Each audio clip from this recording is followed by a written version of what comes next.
let's face it, getting your first 9 to 5 can feel overwhelming. I mean, how do you separate yourself from your work? How do you balance your personal life with work? How do you make time for your mental health? What can you do for your mental health? There are so many questions. Welcome to Normalize the Conversation. I'm your host, Francesca Regater, and today I'm joined by 22-year-old Capitol Hill staffer Ransom Fox.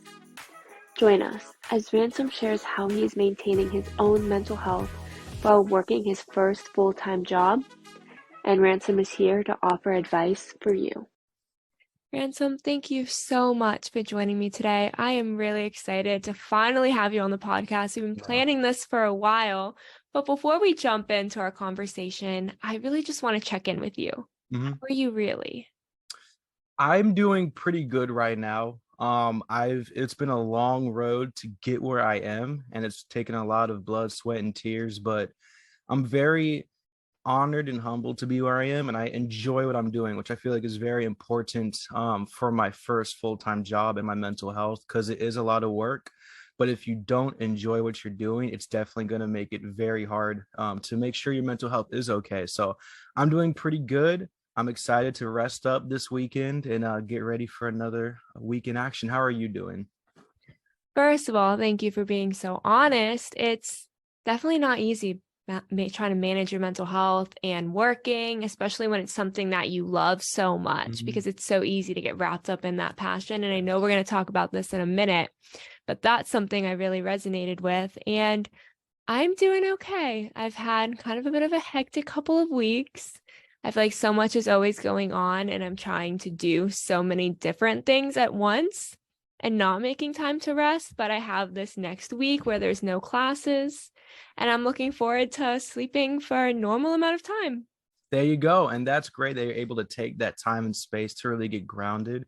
That's something that I find is essential in my life and in anybody's life, especially in our age. And if you are so passionate about something, you can kind of lose yourself in it. So having that space, whether you create it or it's created for you, to basically become grounded with yourself is really essential to make sure that your mental health is in the space that it needs to be. Absolutely. It is so easy to get lost in where you end and your work begins. Because when it's something, again, that you are so passionate about, that you enjoy, that's a piece of who you are and who you want to be, it's so hard to sit here and be like, I need to take a break today. Right. Like, I don't know about you, but I feel so guilty when I get to that point where I want to take a break. I'm like, because I love this so much. How can I need a break from it? I understand. It is FOMO, fear of missing out. I feel like, Fran, it's FOMO, but with me, I personally have more of like a positive FOMO. That may not make sense at first, but my job working in the Capitol is very social, and I'm a very extroverted person. So I always, will have a walk around DC with my friends, and then we'll go out and talk about our days afterwards, whether they work on the Hill, they work in the State Department, they work in the executive branch. And I look forward to that. Right. So it's not like I feel like I have to go to these things. I want to go to these things because that is my way as an extroverted person of being able to basically make sure my mental health is okay and stabilize myself, is talking with my friends, hearing about their day. But sometimes it can be too much. And there is sort of this need to feel like I have to go to everything when I don't. I want to go, right? It's like a positive FOMO. It's not like, oh, I'm gonna miss out and I'm gonna be fired or get in trouble. No, I want to go to these things. It's something that I enjoy doing. I feel like you feel the same way, and our listeners do too. But sometimes being able to understand that there will always be more similar opportunities is a great way to put that in perspective and understand that your friends and your peers wouldn't want you to force yourself to go to something that they're at, that they want to go to. And I think they want what's best for you. So being able to take that space is very essential. Yes, and I love what you said about how there's always going to be similar opportunities. I think that for me, at least, the messaging was always, don't miss your one opportunity. You're only going to get one opportunity. But I've learned that if it's an opportunity that's meant for you, it's going to come back around when the timing is right. It just may not be the right time. And acknowledging that, because if you're handed something that's so amazing and you're not ready for it, then you are going to miss that opportunity, right? It's just Right. you're not going to get it to the full advantage. Exactly. And I love that you say that, because timing is everything, and being able to basically learn through, and it's okay to mess up. It's okay to miss things that maybe you should have gone to. It's okay. And it's okay to go to things that maybe you should have not gone to, and instead taken a rest day, because you learn, okay, what is really something that I should go to and what's something that I can miss out on. And being able to accept your mistakes and learn from them and grow is once again very beneficial for your mental health. And that's a wonderful point. It is all about timing, because if there is something that you think's really good, but you're so exhausted and tired that you show up, you're not yourself, you're angry, you're angsty, you're actually going to burn yourself out and burn your opportunities that, if you just waited a little bit, would be grander around the corner.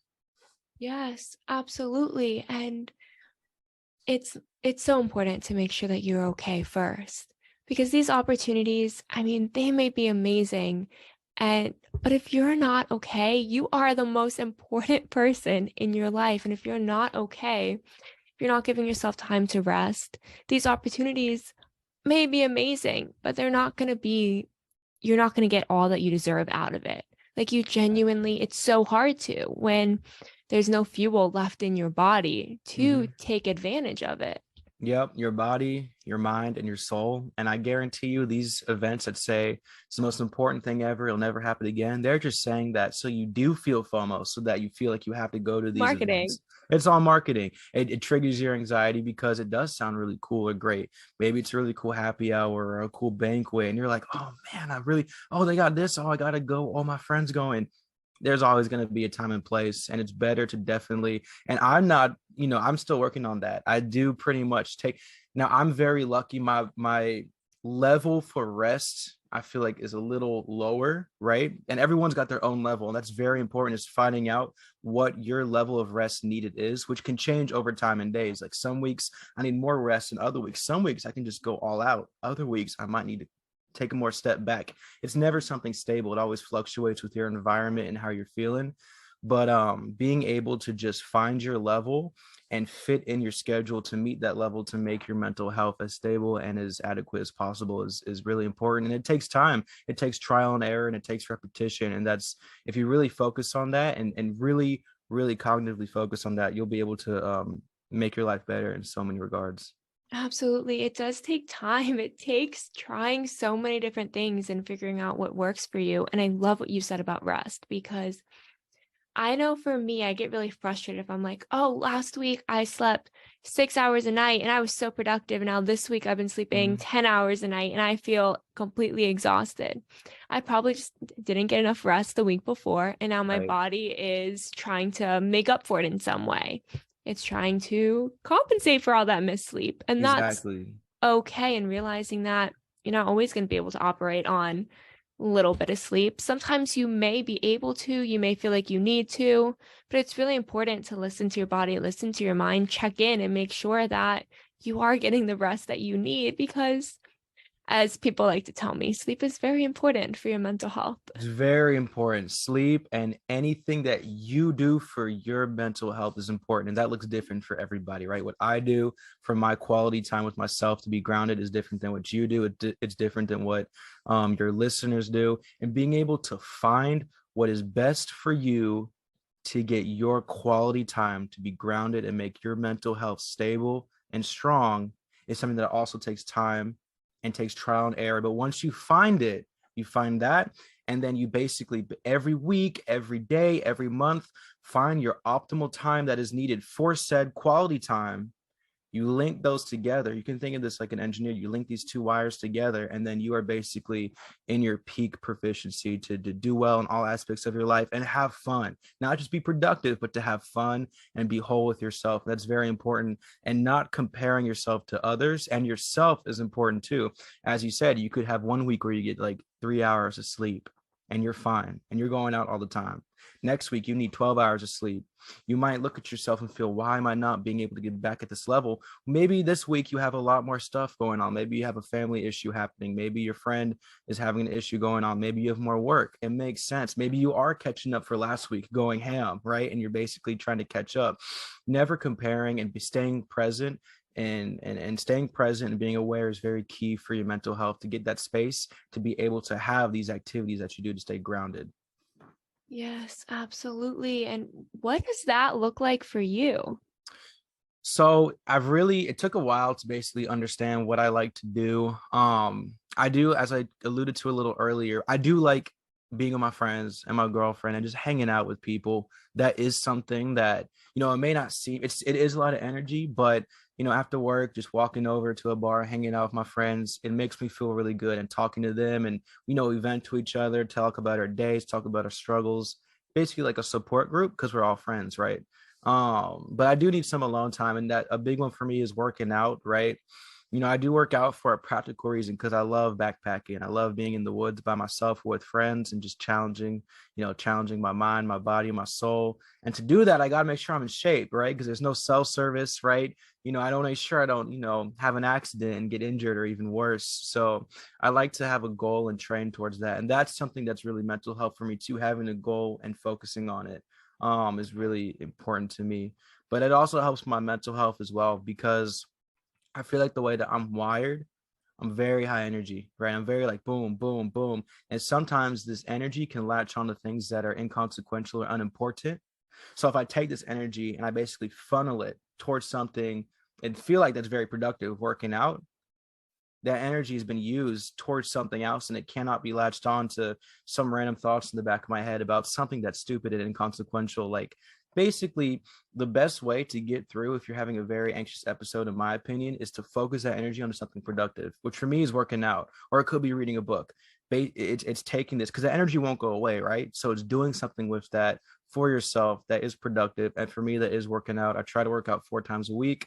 um feels good. I get the endorphins kicking in afterwards, and that's something that I have been slipping up a little bit, but I'm learning to forgive myself with that because I've been very busy at work. We're back in session in Congress after a long time off, and just sometimes just staying at home and reading a book, staying in bed, like it's okay to chill out.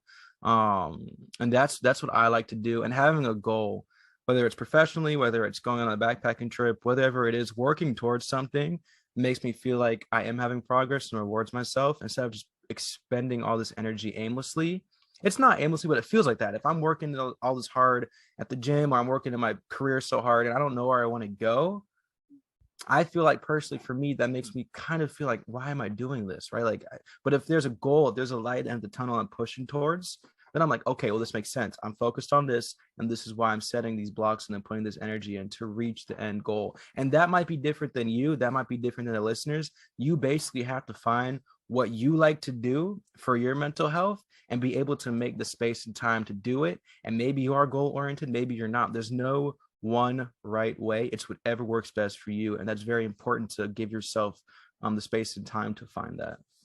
Yes, I know for me, I like to have something to look forward to be working toward, whether it's a specific achievement or just my goal is to read a book this month or go play tennis 3 times a week or just go do these small things, something to just look forward to because those anxious episodes come, stress comes, life is not easy. Like, I don't know, growing up, people are like, life is difficult. And I was like, is it though? Like, it doesn't seem like adults struggle that much. No, they just know how to like put on a brave face and keep going most of the time. You see that from the outside, looking from the outside in.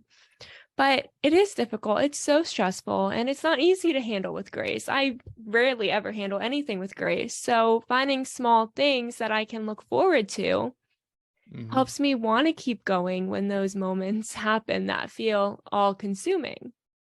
Right. And I agree. And especially for our generation, it's very hard to become adults in this time period of the world. I mean, we're the first generation that has technology as the norm. We're basically the guinea pigs for, smart technology. We have all these crises occurring. It's definitely, it's shaping our generation to be how it is. But I definitely agree, having something to work towards, because, if you have, everyone has some form of anxiety or stress. If you just sit back and let it take over, it's going to latch on. I physically like to view this, it latching on to other things, inconsequential things that you worry about, that if you weren't having the stress or anxiety, you wouldn't worry about to begin with, because you logically would be like, this doesn't make sense. But the stress is still going to be there. So funneling that towards something is a way to get that energy and turn it from a negative that's, holding you back and making you be in your head and start to break down. But you can channel it towards something positive, whether that is, I'm going to rest today and I'm going to relax in my bed and watch a movie. And I'm put my energy towards that.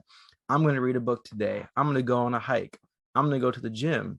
I'm going to write a poem. I'm going to do research for a project that I have in my job. And all of a sudden, it's a twofold great thing because it gets rid of this negative energy that's holding you back. And it also turns it into something positive that I feel like this energy, you need said energy to put into to make it a good thing. You can't just, it's hard to go from 0 to 100, but if you have this kind of source of energy and you take it from something that's holding you back towards something that's positive, I feel like that's a way that can really not just be productive for your mental health, but for people around you and for yourself in general. I hope that makes sense. I'm trying to like visualize it. It's a little confusing, but I hope everybody listening to kind of makes sense. It's turning this, negative kind of anxiety that can weigh you down and funneling it towards something outside that can be a positive for yourself, then for your mental health, because you release this energy, and for others if you're doing good work for other people. Yeah, it's like redirecting the energy from Mm-hmm. this kind of internal, overwhelming, Mm-hmm. overbearing feeling into something that makes you feel good, or that Exactly. helps you feel good in some way. I know one thing that I've been doing lately for my anxiety that one of my friends who's a therapist told me to do, and I was so annoyed that it worked because she was right. And I was like, it's not going to work. I'm not going to do it. And I took forever to actually agree and try. And I was like, damn, she's right. She knows.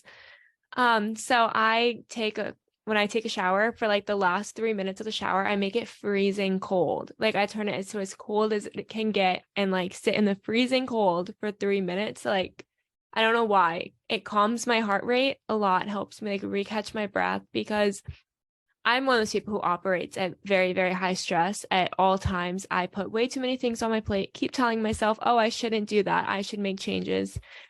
Clearly never do. So having something that just kind of calms my heart rate a little bit so that I can focus and say, okay, what can I actually accomplish today? What can I get done? What can I do tomorrow? And find that focus to redirect my energy in is so helpful. But for me, it genuinely takes like freezing my body in the shower to get to that point where I can make a decision. And that's great. And for you, that's wonderful because that keeps you grounded and present because you're focused on nothing else but this freezing cold's coming on me and your body's trying to stay warm. So that allows you to stop worrying about XYZ. You are in the present. You are you're in the shower and you have the cold coming on you. And I love the sauna. I love after I work out going to the sauna for about 30 minutes and I have my book with me and I will just sit there, eyes closed, and I'm in the present. It's hot, but I'm in the present. Or maybe I'm outside, maybe I'm in the woods. That's why I love backpacking. I can't worry about a stupid email because I'm worried about trying to get food and water, right? Like it totally changes your perspective and it makes you realize how inadequate some stuff that we let take over our lives really are because you really just become grounded, you become present, and you unlock a side of you that really stays dormant, unfortunately, because of the way our society works. And maybe what I do doesn't work for you or work for your listeners. You just got to find what works for you and don't be afraid to try and fail. Like there's going to be things that you put time in and you realize this isn't really helping my mental health. It's okay. Now you know. Now you won't waste any more time doing it or come back to it. It's always a process, and maybe what works for you now won't work for you in 5 years. Nothing's ever stagnant. Everything's always changing. Like we said earlier, with the level that you need to reach to make sure your mental health is okay. Some days it may be an hour at the gym. Some days and some weeks it may be a couple hours. Some weeks it may be every single day you need to be at the gym. It all fluctuates. Nothing's set in stone. And being able to basically go with the flow and basically ride the wave is very important, and understand that there's no right or wrong and there's no pressure and it's just whatever feels best for you. Yes, everyone's different. What works for you, you're different. For who you are today is going to be different than who you are tomorrow based on today's life experiences. So what works for you today may not work for you tomorrow, and that's okay. It's okay for things to change. It's okay for you to have a different coping skill or self-care practice or just piece of your life that's different from everyone around you. All of that's normal. And I think it took a very long time for me to accept that, especially within myself. I used to be the person, going off your gym reference, I used to be the person in the gym 3 times a day. Like I had to be in the gym 3 times a day. I loved it. I was like at my prime. And now I'm like, it's really hard to get me into the gym. My friends will try to bring me to the gym and I'll bring a book and sit on the floor. Like it's very difficult to get me to want to work out in a gym. but I like to go for walks outside. I don't know why being outside instead of being in the gym makes a difference to my mind and body, but for some reason I want to move when I'm outside, or like go play tennis, stuff like that. So I went from being the person who had to physically be inside the gym 3 times a day to liking to do exercise and move my body outside, whether it's through walking or playing tennis or just even sitting outside for a bit. So I think it's okay to see pieces of you change and know that just because you used to love something doesn't mean that like you've completely lost interest in life and everything. It just means that Right. you've grown and you've changed, and Yeah. recognizing that it's okay with what worked back then is nowhere near helping you today, and finding what does. We're always evolving creatures, and it's very refreshing and freeing. Even saying it now, I feel kind of like this pressure coming from my shoulders. Like, it's okay. There's no right or wrong. You can do X, maybe it doesn't work out. Do X again in a month, maybe it does work out. It's okay. It's life is all about just trying and failing and finding what succeeds. And if you have good intentions for yourself and others, it all always seems to work out in the end. And that's the timing always works out. You may be frustrated. Well, why am I not getting this job now? Well, maybe because you're not ready. You need to go through this path to get to the job that you want, and you'll be a lot better because of it. And just being able to appreciate that and cognitively focus on that and look back and really take a little deep dive and be like, oh, this makes sense why I wasn't here now. This makes sense why I wasn't here before, but I'm here now because I learned this, which makes me a better asset for myself and for others. Oh, this makes sense why I used to do this for mental health, but it doesn't work. But now I do that. It's always good to think about this, because a lot of people they don't put the time or the thoughts into really deconstructing yourself as an entity. But doing so is very freeing and allows you to have awareness. At least for me, awareness is the key to get through my anxiety and to channel it into means that are productive. Because before, I never really understood, why am I feeling so amped up about this thing that to me is like so inconsequential? Oh, because I'm very high strung. Well, I'm realizing that I just have a lot of energy. It's latching onto this. Let me channel it to something else. And by visualizing it, for me, that's what helps. And that might work for you. That might work for your listeners. Maybe that doesn't work. Maybe there's another means too. It's all about, and if you talk to people about it too, it really helps.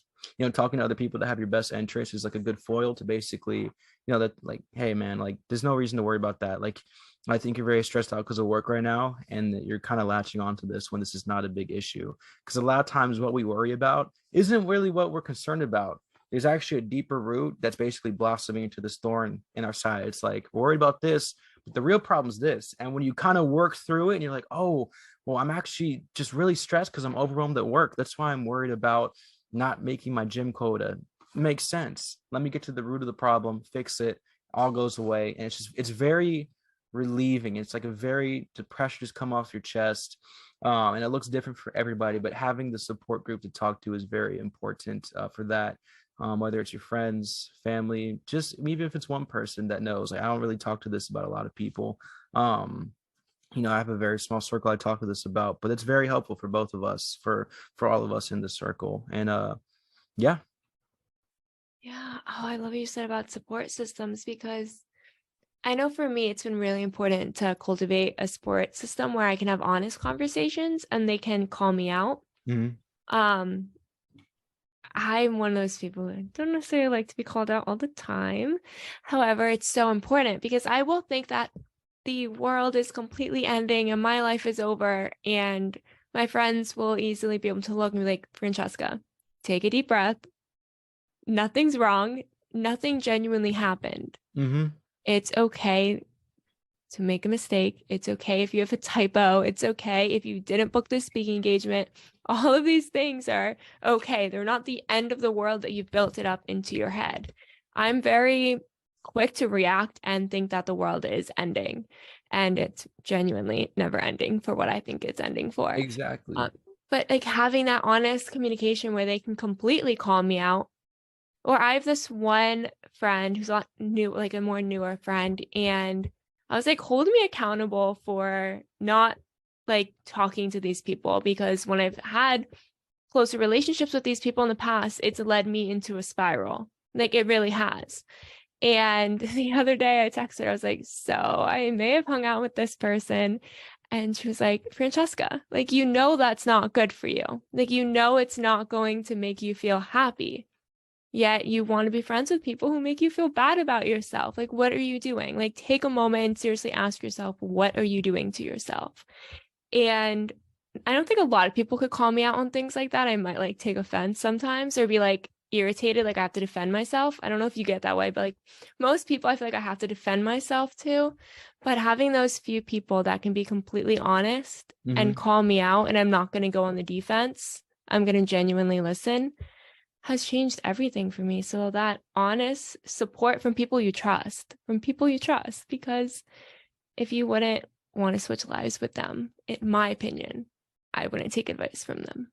Right. And the best support circle and friends, significant others, whatever you want to call it, is people that do hold you accountable, are not afraid to, right? The worst thing you can have is yes men or yes women as your friends, because they will just enable all your problems, because they don't, either they want something from you or they're too afraid to call you out. So you really want to have people that are able to push back against you, Yeah. and in a lot of cases push you towards the spot that you need to be.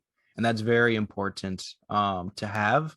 And once you find those people, always make sure, like I have a couple friends that are like that. My girlfriend's like that too. And I always thank them for being honest, being honest with me, right? Being honest. And, you know, it's not easy to go to a friend or a significant other and say, hey, I think you're wrong. Let's talk this out, right? No one wants to do that, but that's what love is. And that's what, caring is. And being, and telling them that you're appreciative of them doing that is very important for yourself and for them, and for that realization that it is good that they're holding you in check, and you in turn can hold them in check. And it's a very beautiful symbiotic relationship.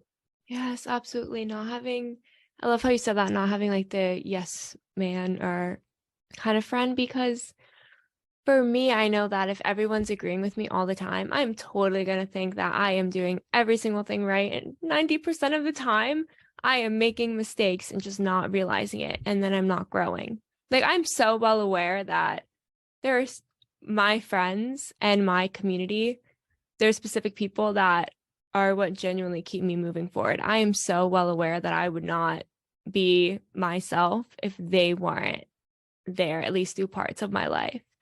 And if they were just like, oh no, everything's great, keep doing it this way, I would probably still be going in and out. I probably would be going in and out of psych wards, because I never would have done anything to take care of my mental health. I never would have separated myself from people who were hurting me. I never would have set boundaries for myself. I never would have learned that I need to rest and take time for me. I never would have learned any of these things if I didn't have people call me out when I wasn't paying attention, because sometimes it's hard to see it when it's you. Yep. Yep. It's very hard to get that perspective. And focusing on your self-awareness is important to gain that perspective, but you sometimes do need people from just a different point of view, because sometimes you just can't know. And never get upset at yourself for not understanding too. Lack of awareness is different than acting nefariously on purpose, right? If you don't know you're doing something wrong to someone else and they tell you, obviously you're going to feel bad, but don't beat yourself up on it because you didn't know, right? I feel like intention is always a very important part. I think intention outweighs action a lot of time, because intention leads usually to the action that the intention is. But sometimes you might just be wrong, and that's okay. It's all about just forgiving. Forgiving others is great, and it's important. And I feel like a lot of people are pretty good at that, but not a lot of people are good at forgiving themselves. And forgiving yourself is very important, because even if others forgive you, if you don't forgive yourself, you're really never healed and moving on. And you might always have that hold you back. And you might always have that be in the back of your head, whatever X event was.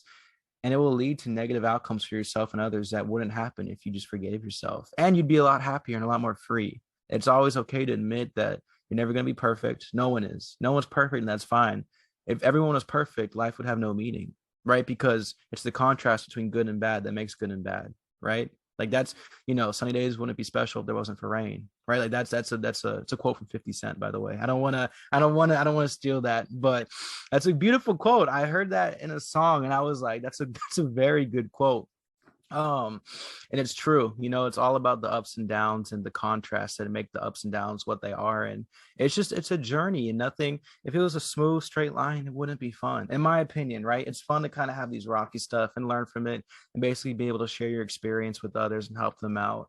And but that really involves forgiving yourself. And if you don't forgive yourself, you're always going to be chained down because of it. Yes, absolutely. It's sometimes really hard to forgive ourselves because it's so hard to be compassionate toward ourselves. I don't know why. It's so easy to criticize, at least for me, it's so easy to criticize myself and tell myself all the things I've done wrong and why I'm not good enough, or all these thoughts are so easy to tell myself. But it's so hard I have to actively do it, pay attention to what Hmm. I'm saying to myself and be like, no, you're okay. You're going to be okay. I write it on the mirror behind me every day, Love the something, mirror. because it's so hard for me to I'm not naturally compassionate toward myself. Hmm. I'm naturally very hard on myself all the time. So it's so hard, I know, for me to forgive myself for things I didn't know better, for things I just didn't know until I knew. It's really difficult, but it changed everything for me when I realized that it's okay to not be perfect. Yeah. Nobody's perfect. Nobody's perfect. And it's okay to also know where your faults are and work to improve them. A lot of successful people, whatever industry they're in, they have this constant drive to improve. They're like, I can be better, I can be better. And that pushes them to the top.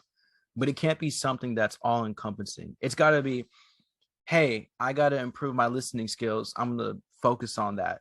It's not, I'm so bad at listening. I'm a terrible person. I hate myself, right? It cannot be that. It's got to be realizing where you want to work on better. Not, you don't have to, but where you want to improve, and then taking steps to do that. It's not this, I'm never going to forgive myself because I'm terrible at this or that. And like, I feel, I mean, I've been on a couple other podcasts. I think it's like my seventh one.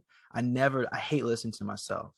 I'm always like, it's terrible. Like, why did I say that? Why was I like stumbling? I should have prepped more. I know after this, I'll be like, but that's just, you learn and you grow, and it's okay. You don't have to like, I mean, I remember you brought up earlier in this podcast, the grammar issue. I remember I was applying because it's super hard to get an internship and job on the Hill. I was applying to a lot of them, and I made like wrong grammar. Like I did the period wrong and a comma, and I was like, oh, my life's over. I'm never going to make it on the Hill. Like, I'm never gonna get an internship. I was freaking out, and my girlfriend's like, "What are you doing? Like, it's fine. Like, relax. Like, it's cool. It's okay. There's so many other opportunities." And I'm like, "No. What if I'm known as like the bad grammar guy?" She's like, What are you doing?" And I realized I'm like, I'm just stressed out because I'm unemployed and getting internships hard, and I did all this work, and it's just spilling out into small stuff like this, right? So this is what I'm saying. It's small stuff like doing a grammar issue. That's not the end of the world. So what I did is I took that anxiety and I made templates. I applied to like so many internships and jobs, and I made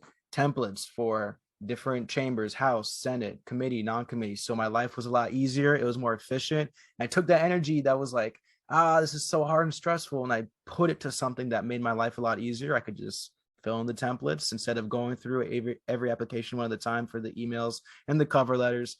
And I got rid of that negative energy too, because it didn't hold me back anymore, because the root was solved. So that's kind of a concrete. I know there's been a lot of abstract talk about, well, moving energy from something inconsequential to consequential. That's kind of an example, not like a serious example, but that's an example of something where you can take energy from something that's just causing you to have all these anxiety attacks into something productive, and into something that takes that energy away from holding you back so that you're free. I love that. It's so easy when something feels like it's wrong or it's off, or you make some kind of mistake, and to let it overwhelm your life and not know what to do. But to find ways to actively work toward not just forgiving yourself for it, but making it easier for yourself, Mhm. finding solutions, opportunities to not just help yourself, but also help others Right. is so important. And I know for me, that's like where my workbook stemmed from, was all that stress and anxiety I felt over not knowing what to do for myself, not knowing how to care for myself, turning them into guides to help me, and then being able to share those with others.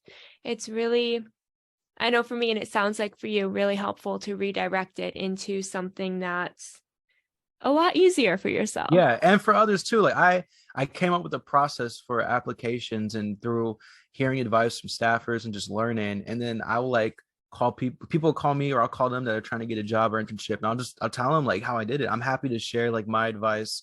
Will it work? Who knows? Like, it's worked, it worked for me, it works for some other people. Not everything is 100% true, but at least it's something that someone can have like a starting point at, because there's a lot of unknown, at least in my industry, and getting onto it. So it's a starting point for people to have, and they can work their own ways into it. Nothing's ever concrete, and they may come up with an idea to build on top of that to make it even better. So it's always ever changing, and if you just kind of let go and go with the flow, which is very hard, and it takes attention to yourself, right? You can't just want to let go and want to redirect attention. You have to focus on it. You have to focus on, okay, why am I upset right now? What's really causing me to have an anxiety attack? What's really causing me to be weighed down? Oh, it's this.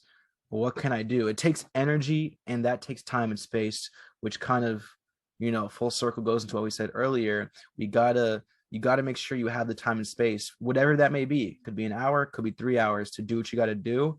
And you got to make sure that you are in a stable and present. I think present's very important, right? Because I'm always thinking ahead.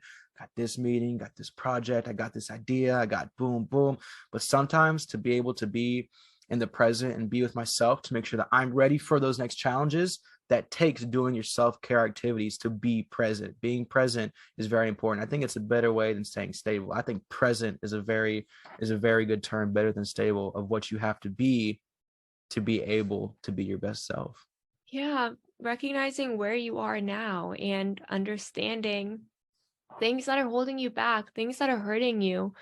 What makes you happy versus what makes you sad? What gives you energy versus what drains you? Being very aware of all of it, and then making active choices toward deciding whether you want to pursue activities and people who make you feel energized or who make you feel drained. But finding that awareness is the first step, in my opinion, to being able to make choices that are to make conscious choices, I want to say. But on that note, as time is, it's been like 40 minutes. Wow. I know. I really want to make sure I ask you this. What are some tips for maybe other Gen Zers or just people in general who are feeling nervous about applying for a job, or maybe they got the job and now they're going to start working and they don't know how to start a job and maintain that job while also maintaining their mental health? So I would say for applying, I would say if you're nervous about it, I would say the first step is figuring out what you want to do, right? I'm not where I want to be, but I'm in the field that I want to be, right? So making sure that you put yourself in the field that you want to be if you can, right? That's a very important step. And don't be afraid to ask questions. There's so many people that I didn't know anything. I still don't know a lot, right? And there's so many people that are our age that don't know a lot. And if you know somebody, or even just reaching out and emailing or calling, someone of that company or organization, asking some questions like, hey, I want to apply, but I wonder, what type of writing sample are you looking for? What is the day-to-day like? They'll be happy to answer. They want to answer. They don't want people coming in who don't have a passion or don't have the skills needed to be in that job field. So of course, a good company or organization is going to be like, yeah, we want this writing sample because we want to see that you can do this. And you're actually going to be doing this every single day, because it looks good, right? It looks good to them that you have that passion you want to learn. And that you want to know how to be the best asset for them, because that's all a company is at the end of the day. They want to see that you have the best assets for them. So taking that and first step, I know it's scary, and you're gonna have people that don't respond to you. Usually it's not because they think you're annoying, it's because they're busy. I found that out from an intern to a staffer.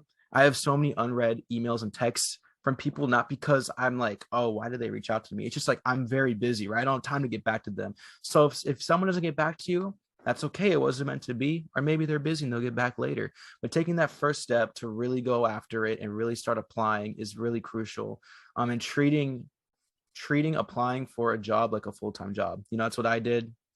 I took the campaign route to get onto the Hill, and I had a 2-month hiatus, and every day 9 to 5, apply, search, made a process, had a spreadsheet of open opportunities, and I had all the templates, as I said, and I just cranked those out. That's very important, to be able to give yourself the space to wholeheartedly put into applying to a job. And if you have a job and you're starting out, ask questions. Ask so many questions. Ask your staffers that are around you. Hey, can I go to this? Hey, do you know about this?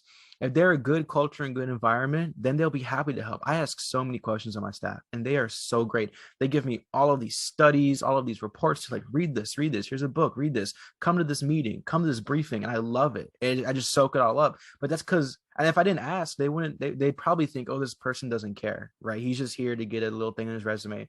But I took a step and I was like, hey, I want to know. I know I can't go into like, top secret meetings, but I want to learn more about this. How can I help you with this? And I get some projects. That's very important. If you want to do it, you have to be in something you want to do, right? And I've worked jobs, no disrespect, but I had Chick-fil-A. I was like, at the front. I was a Yankee Candle System manager. I did those jobs. Did I want to end up in that industry? No. You have some jobs where you're just doing to make income, right? But once you start your career where it's something that you enjoy, really take full advantage of it, because there's so many people that want the spot that you have. So making sure you take every single advantage of it that you absolutely can will help you out, and also be fun. If you like what you're doing, it'll be fun. And if you're in a work culture or intern culture where people brush you off, I think that's a red flag. And I don't think you want to be putting all that time and effort into a group that won't help out the future of their company, right? If you think of it from their point of view, if you're working for like a I don't know, like a pillow corporation that sells top pillows, and you're like, I really want to like find out how to do the best sales, and you ask your person above you and they just blow you off and everyone seems kind of angsty, do you really want to put that much time and effort into this company? No. Find something else, right? That's a red flag. And the good thing, people always think red flags are a bad thing. I think they're a good thing because they're an indicator. They're an indicator. And the quicker you see red flags in something that are too much, because everything's going to have goods and bads, but the quicker you find red flags that you just can't work with, the quicker you can get out and move on to something else, so you don't waste any more time, money, blood, sweat, and tears. But it's just all about taking initiative, because people aren't going to be able to help you out of their own initiative, not because they don't want to, you just don't have the time, right? Like if there's somebody as an intern that wants help, I'm not going around trying to find interns. I can't. I got a job, right? But if someone asks me, hey, cold email, saw you have a job, can we get a coffee real quick? I just want to learn more how the process works. Absolutely. Let's find a time, right? Take the initiative to do it. That's very important. And don't be afraid when you don't get a response, or if something doesn't work out, just move on to the next. Keep pushing through. It's not meant to be. And people are busy, right? And that's just kind of the reality of how it is. And don't be discouraged. It's all about just keep pushing, having a good attitude, and treating applying to a job like a full-time job. Yes, I love all of that. But in the midst, I mean, that's a lot to kind of be pushing yourself full time into finding what's right for you, right? And then starting and wanting to ask questions and take full advantage. What tips do you have for maintaining your mental health in the midst of all of that excitement and overwhelmingness? Yeah, because it is exciting and there's a lot and there's so much going on. So definitely, find, and that's why I think it's really essential before you have your job, you find out what kind of works for you for your mental health, whether it's hanging out with friends, going to the gym, reading a book, taking a walk, resting. Finding out what works for you is really key before you start on that job, because it is a whole new world. Like, you are embarking the next chapter of your life. It's a very big deal. Your first full-time job, you are fully an adult now and you are entering the real world. So knowing what works for you for being present and carving out time to do it that you need, which may be more, and maybe more because you're under a lot of stress in this new portion of your life. So you might need more time to do it. So saying no to hanging out with other friends and being honest with them. Hey, communicating is very key, right? Hey, like, I'm sorry, give me a couple months. I got to get refocused, and be in the present of this new time job. Maybe it's less. Maybe you're like, I love my job. This is great. I don't need to go to the gym as much anymore because my mental health is great because I'm having so much fun hanging out with people at this job. But thinking about that and having that focus to understand, what is it that I need to do to stay present and how much time do I need, right? You're not going to find that out until you think about it. And I feel like for me, it's like riding a bike. The more I do it, becomes habit. And then now I know, right? And I kind of don't really need to focus on it because I'm kind of in my flow, right? I'm basically, I understand. But especially when you start in any new environment, especially your first full-time job now, you definitely got to really, really focus on what makes you present and how much time you need in this new environment. And don't feel guilty about taking the necessary steps to do that. It all comes back to awareness. Ransom, you've been absolutely amazing. As we're wrapping up, can you share your contact information for anyone who wants to connect with you and learn from you? Yes. And I know you have so many listeners. So if anybody wants a general advice, let me know. But if anybody wants to work in Congress or intern in Congress, it's how most people start. I'm going to drop my contact information. Please do not hesitate to reach out. I'd be more than happy to share the advice and wisdom that I've known in my short time here, and help connect you. So please don't hesitate to reach out. My Instagram is Ransom Fox DC. And I'm sure you'll probably tag it on your Instagram too. So Ransom Fox DC. And my Gmail is ransomfoxdc@gmail.com. So either one of those works. I'll be more than happy to share any tips I have. And even if you just want something in general and for me to go more specific, I'd be happy to help, because I know we touched on a lot of abstract themes today.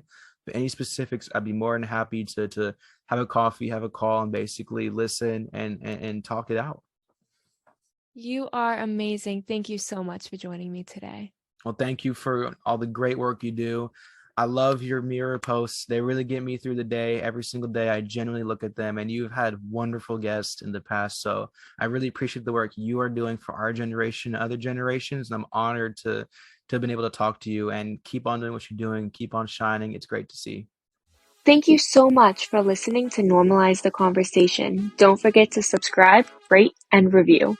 This podcast is an initiative of Inspiring My Generation, focusing on normalizing the conversation, bringing education and awareness to the forefront, and amplifying global voices to spark change and hope.